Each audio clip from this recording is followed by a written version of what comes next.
Gas cylinder যে কোনো একটা দুর্ঘটনায় মারা গেছে, এটারে কবরস্থানে নিয়ে কবর দিছে, প্রশাসনে যায় এটারে তুলি লুয়ে এসে এটারে পোস্টমর্টম করাবে নতুন করে।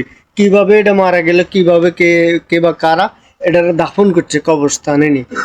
ঘটনা হচ্ছে কি, যে সময় গ্যাসের দাম বাড়ি গেছে ওই সময় এটারে, হ্যাঁ, গ্যাস সিলিন্ডারে এটারে নিয়ে কবরে গাড়াই দিছে, মানে কবর দিয়ে আসে। তদন্ত করার পরে কোন যাব, কোন হালার উথালে এই কাম করছো তোরা?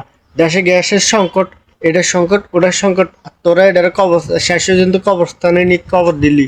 আই হাই হাই রে, হায় রে, কোন বাংলাদেশে বসবাস করি আমরা?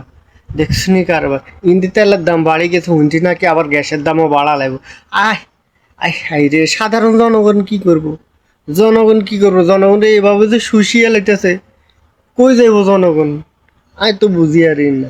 এই যে এত মানুষ, লক্ষ লক্ষ মানুষ গ্যাস সিলিন্ডারের উপর নির্ভর করে, আর এই সিলিন্ডারের দাম যদি এখন তেলের সংকটের সময় বাড়ায় দেয়, কি যে অবস্থা হইব ভাই, কি যে হইব, কি অবস্থা হইব।